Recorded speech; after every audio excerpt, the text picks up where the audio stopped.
தமிழகத்தில் கடந்த 2026 சட்டமன்ற தேர்தல் ஏப்ரல் 23ஆம் தேதி நடைபெற்று முடிந்தது.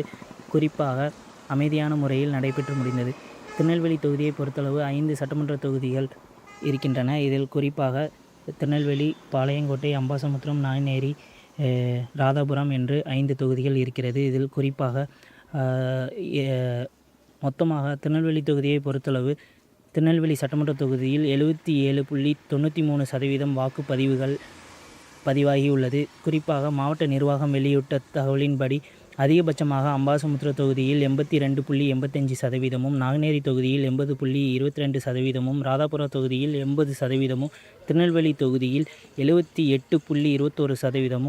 இதில் குறிப்பாக குறைஞ்சபட்சமாக பாளையங்கோட்டை தொகுதி மட்டுமே 68.97% வாக்குகள் பதிவாகி நடைபெற்று உள்ளது. இந்த நிலையில் குறிப்பாக வாக்குப்பதிவான இயந்திரங்கள், மின் இயந்திரங்கள் மற்றும் விவிபேட் என்ற இயந்திரம் அனைத்தும் அரசு பொறியியல் கல்லூரி வளாகத்தில் பாதுகாப்பாக ஸ்ட்ராங் ரூம் என்ற ரூமில் பாதுகாப்பாக வைக்கப்பட்டு இருந்தது. இதைத் தொடர்ந்து அந்த ரூமுக்கு மத்திய பாதுகாப்பு படையினர், மாநில காவல்துறையினர் மற்றும் ஆயுதப்படையினர், காவல்துறையினர் பாதுகாப்பு 3 அடுக்கு பாதுகாப்பு போட்டு வழங்கப்பட்டு இருந்தது. இதைத் தொடர்ந்து 24 மணி நேரம் CCTV கண்காணிப்பு மூலமாக பாதுகாப்பு பணியில் ஈடுபட்டு இருந்தனர். இதைத் தொடர்ந்து நாளை மே 4ஆம் தேதி அன்று காலை 8 மணி முதல் வாக்கு எண்ணும் பணியானது தொடங்க இருக்கிறது.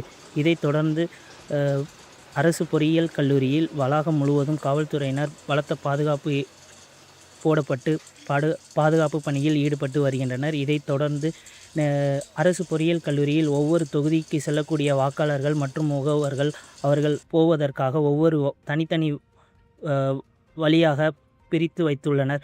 அனைத்து தொகுதிகளுக்கும் தனித்தனி வாயிலாக பிரித்து வைத்துள்ளனர். அந்த வழியாக செல்பவர்களை CCTV கேமரா மூலமாகவும் அவர்களுக்கு ஏதேனும் அசம்பாவிதம் ஏற்படாதவாறு அவர்களை கண்காணிக்கப்பட்டு செல்ல இருப்பதாக அனைத்து பாதுகாப்பு பணியிலும் காவல்துறையினர் ஈடுபட்டு வருகின்றனர்.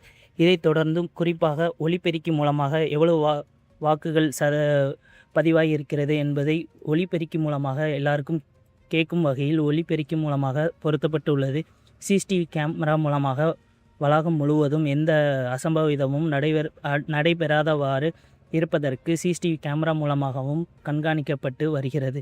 இதைத் தொடர்ந்து காவல்துறையினர் பெரிய பாதுகாப்பு பணியில் ஈடுபட்டு வருகின்றனர். நெல்லை மாவட்டம் முழுவதும் எந்த அசம்பாவிதமும் நடக்காதவாறு நாளைய தினம் அதற்கு பாதுகாப்பு பணியில் தீவிரமாக நடைபெற்று வருகிறது.